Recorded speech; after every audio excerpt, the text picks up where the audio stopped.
Kurang lebih beberapa meter dari pos ronda itu dia berhenti nih. Pengen ngebakar rokok nih ceritanya.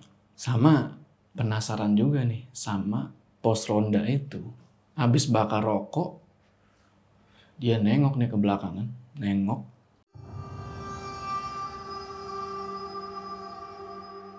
Assalamualaikum teman-teman, balik lagi sama gua Joe. Apa kabar kalian semua? Semoga kalian semua yang menonton video ini diberikan kesehatan, dilancarkan rezeki, dan selalu dimudahkan urusannya, dan selalu diberikan perlindungan dari segala mara bahaya di dunia ini. Ya, kalau kalian lihat mungkin studio gue yang beda ya. Ini gue lagi nyoba hal baru ya, ganti-ganti formasi lah gitu kan. Tapi pada intinya kita balik lagi di House Horror, dimana di segmen ini gue akan menceritakan kisah-kisah horor kalian yang mungkin aja nih terjadi sama gue. Dan pada kali ini gue udah berkesempatan nih buat nyeritain pengalaman horornya seseorang yang kita sebut aja namanya itu Omen. Nah, dia ini punya pengalaman horor sewaktu perjalanan pulang dari rumah temennya nih. Bayangin nih, malam-malam pulang naik motor sendirian. Kanan sawah, kiri hutan. Lu bayangin deh tuh. Ini kejadiannya itu di bulan Februari lalu ya. Ya bisa dibilang masih fresh lah gitu kan. Kejadiannya itu di daerah Jawa Barat. Lokasi tepatnya gua nggak bisa kasih tahu. Nah, apa sih yang terjadi pas perjalanan pulang itu? Penasaran kan? Tonton video ini terus. Oh iya, bagi kalian yang pengen berbagi cerita horor lewat channel ini, kalian bisa kirimkan cerita kalian ke email di bawah ini ya. Jadi nggak usah lama-lama lagi, udah siap? Mode horor aktif.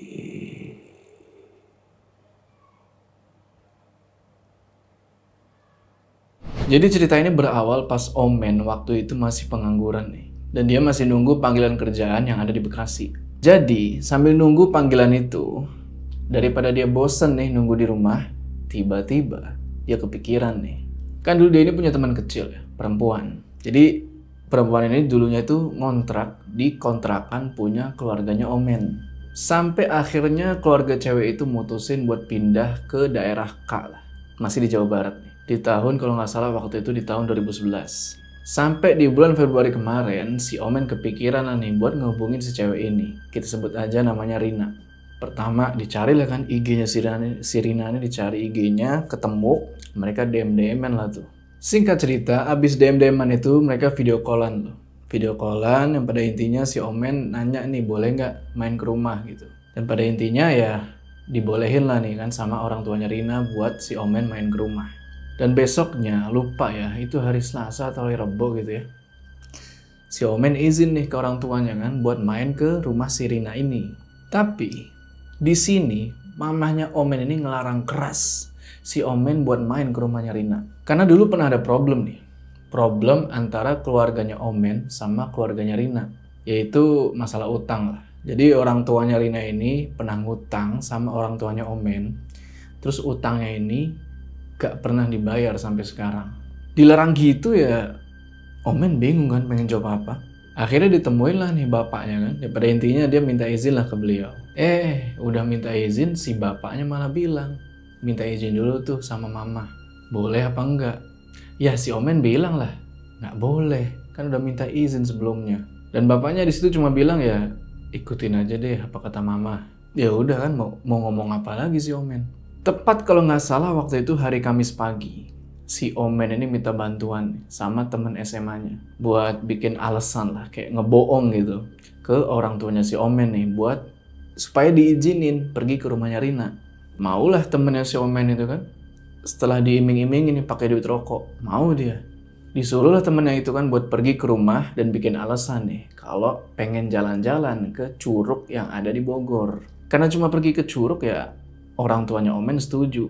Dan akhirnya mereka berangkat lah nih ke base camp. Jadi semacam tempat nongkrong gitu lah. Di dekat rumahnya Omen ini dia punya base camp, semacam tempat nongkrong gitu. Omen drop tuh temennya kan, kasih duit rokok nggak lupa. Abis itu dia telepon si Rina.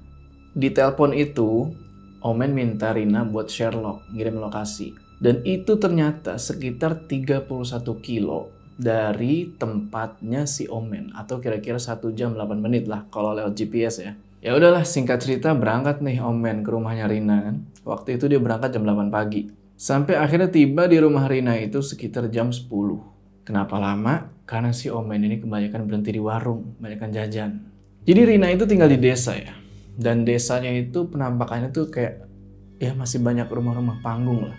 Ngobrol-ngobrol nih Omen sama Rina kan, ngebahas masa lalu dan ya macem-macem lah gitu, ngebahas keseharian. Pokoknya cerita-cerita banyak lah, karena kan saking lamanya nggak ketemu nih dari tahun 2011 kan. Nggak terasa ngobrol-ngobrol gitu, udah jam 4 sore nih. Omen izin lah nih sama Rina kan buat pamit pulang. Tapi Rina bilang, tak dulu, tunggu ayah pulang dulu. Bentar lagi balik nih dari kerjaan. Bener aja, nggak lama ayahnya Rina ini pulang. Pamitlah si Omen ini kan, pamit. Malah ditahan sama ayahnya Rina. Tak dulu lah, ngeteh dulu. Kita apalah dulu, terus segala macam. Pokoknya ditahan lah si Omen ini kan. Ditahan gitu ya mau nggak mau Omen ngikut dulu lah kan, diajak ngeteh, makan segala macam sampai nggak berasa udah jam 5:30 sore.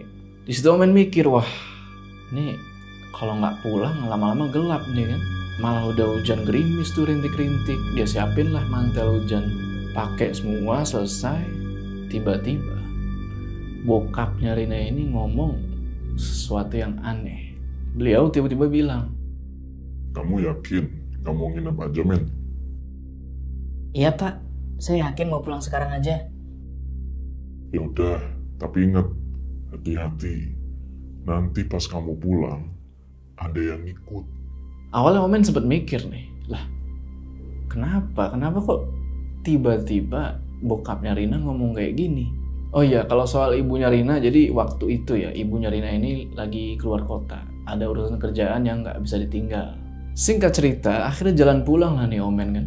Nggak lama jalan, dia berhenti nih di pasar. Masih nggak jauh dari rumahnya Rina itu. Dia nyalain GPS nih, set. Nggak tahu kenapa ya. Mungkin karena cuaca atau gimana, itu GPS error. Arah jalan pulang dari pasar itu, kok nggak sesuai sama yang tadi dia berangkat. Akhirnya ya dia terpaksa jalan nggak ngikutin GPS daripada makin nyasar kan. Akhirnya dia jalan tuh, ngikutin jalan ya yang ada di depan dia. Hujan yang tadinya gerimis, waktu itu jadi deres banget, angin kenceng sampai-sampai si Omen ini oleng, hampir oleng, dia hampir jatuh pas naik motor. Dia jalan terus sampai dia ini ketemu sama jalan yang kanan tuh sawah, kirinya itu hutan, banyak pohon-pohon. Itu jalan bener-bener sepi, hampir nggak ada kendaraan yang lewat, cuma 1 atau 2 mobil doang. Tapi di situ untungnya hujan udah mulai reda nih, tinggal gerimis-gerimis doang. Diikutin jalan itu sampai tiba-tiba ada gapura nih. Dan sebelum gapura itu ada belokan ke kiri. Jadi jalan itu cuma lurus ngelewatin gapura atau belok ke kiri. Nah di situ Omen bingung. Dia berhenti tuh. Dia matiin motor, dia turun dari motor. Itu gapura, nggak tahu gapura penanda apa ya. Pokoknya gapura putih polos gitu doang. Ya udah, habis turun dari motor dia jalan nih ke gapura itu kan buat ngecek. Habis gapura ini tuh ada apaan sih? Dia jalan, ternyata habis gapura ini tuh jembatan. Jembatan bawahnya itu kali, deres banget kalinya. Dia terusurin terus tuh jembatan kan, terusurin.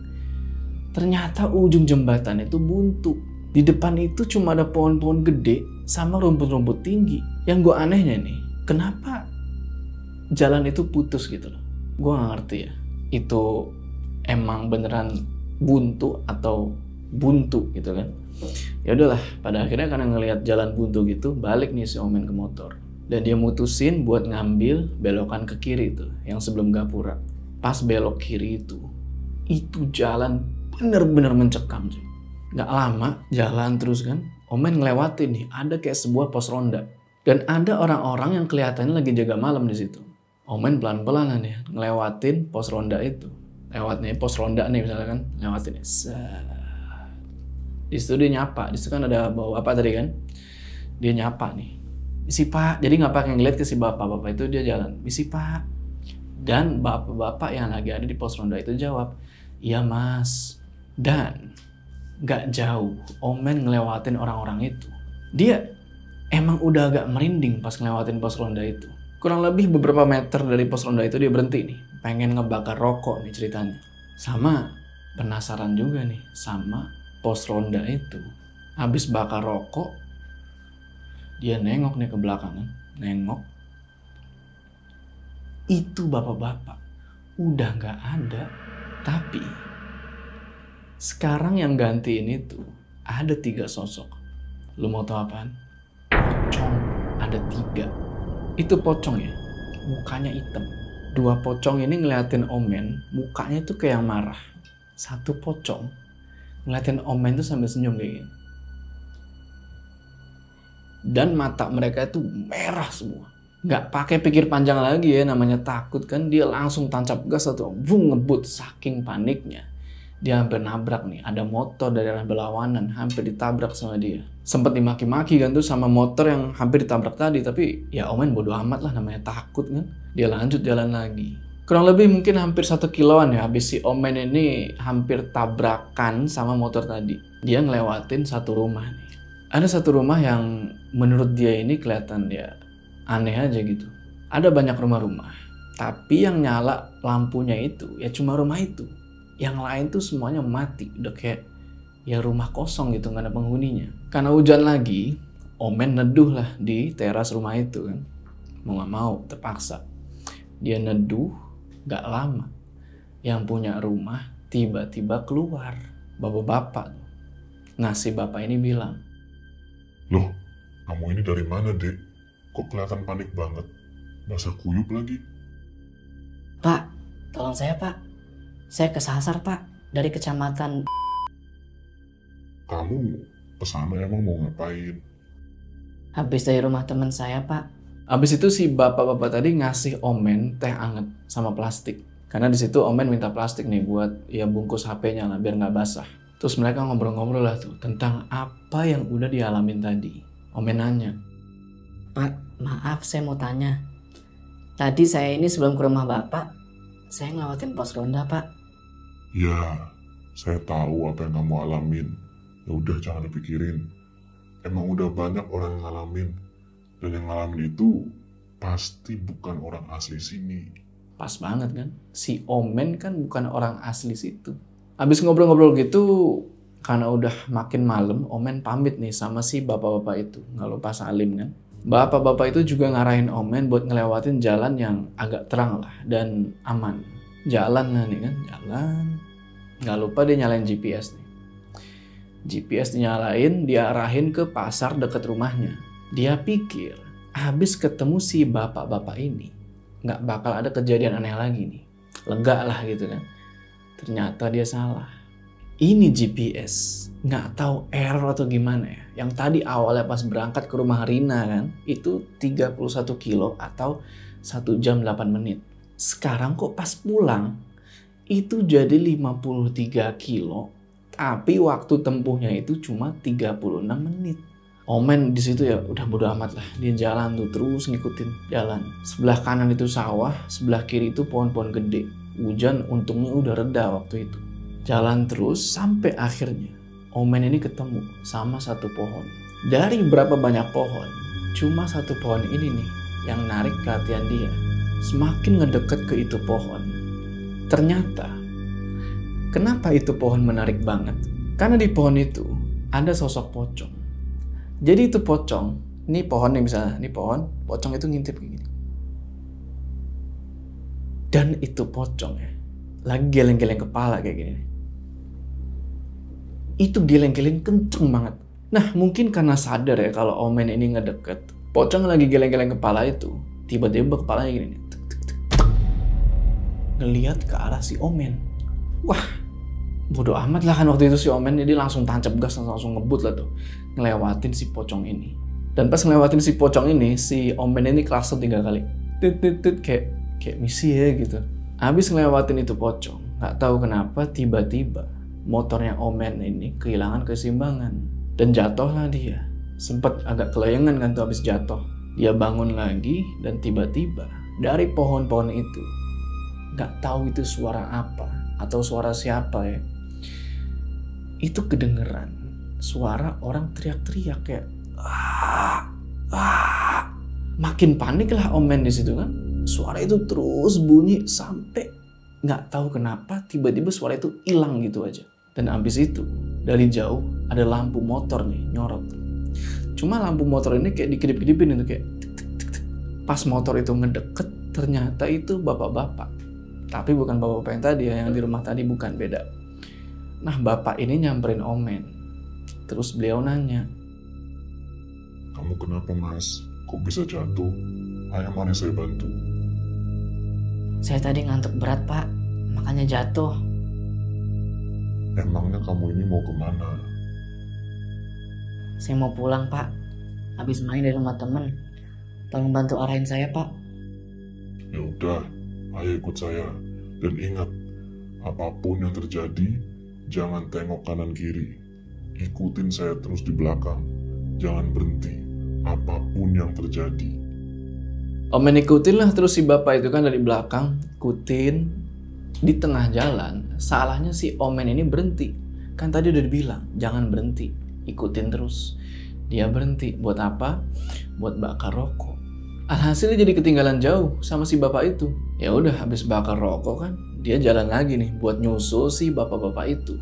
Dan kondisi waktu itu udah gelap, sepi. Cuma ada rumah-rumah penduduk dan itu semua udah mati lampunya. Pikir si Omen, wah itu lampu belakang bapak-bapak udah gak kelihatan. Berarti udah ketinggalan jauh banget nih. Terus dia jalan sampai di pinggir jalan, dia ketemu nih sama tukang dagang. Waktu itu lupa ya dagang apa dia, pokoknya pedagang lah. Omen nanya nih, Kang, tadi lihat bapak-bapak nggak bawa motor lewat? Enggak mas, cuma mas doang ini motor yang lewat dari tadi. Emang mas mau kemana? Walah, yang bener Kang. Masa iya cuma saya pengendara yang lewat? Saya mau pulang Kang, habis main dari rumah temen. Serius mas, malahan tadi saya ngeliatnya di belakang mas itu ada motor yang ngikutin. nah kan mampus dah tuh. Orang di belakangnya Omen ini gak ada siapa-siapa lagi. Dan yang jadi pertanyaan buat gue nih, ini tukang dagang ngapain dagang di tempat sepi kayak gitu? Terus udah malam, ini jadi pertanyaan gue nih. Jangan-jangan pedagang ini setan? Entahlah, pokoknya ya udahlah, habis itu si Omen diarahin nih ke jalan yang benar. Setelah ditunjukin sama si pedagang ini, bener aja. Si Omen ketemu sama jalan raya. Di situ Omen ngeliat ada pangkalan ojek. Dia tanya arah lagi kan, dan ditunjukin lah arah nih. Sampai akhirnya, singkat cerita, dia berhasil sampai rumah nih. Waktu itu sekitar jam 10 malam dia sampai. Badan udah berdarah-darah tuh, gara-gara jatuh tadi kan. Ya udah dia beres-beres, bersih-bersih segala macem. Dan dia baru tidur itu sekitar jam 12 malam. Ternyata teror mistis gak selesai sampai di situ. Pas tidur ini, dia mimpi buruk. Jadi di mimpinya itu, orang tuanya itu lagi keluar kota. Kakaknya lagi kerja di luar. Alhasil, di rumah dia sendirian nih. Karena sendirian gitu, dia setel musik lah nih kan. Nah, gak lama, dia ngedengar ada suara dari lantai atas rumahnya. Kan rumah itu 2 lantai. Pas dia cek ke atas nih, tek tek tek tek tek. Lu mau tahu siapa yang ketawa? Sosok rambut hitam panjang, pakai baju putih, ketawa cekikikan. Kunti. Abis ngeliat gitu dia langsung pingsan. Dan di dunia nyata ya, di luar mimpi, dia langsung kebangun. Dan itu nggak taunya udah jam 8 pagi. Oke teman-teman, gimana tuh tadi ceritanya? Tulis pendapat kalian di kolom komentar ya. Pokoknya pelajaran dari cerita ini, ya lu hati-hatilah kalau lewat malam-malam lewat hutan gitu ya. Apalagi gelap-gelap ya, hati-hati aja dah. Banyak baca doa. Mungkin kalian punya pengalaman yang sama tentang naik motor sendirian ngelewatin hutan-hutan. Kirimin ceritanya ke gua.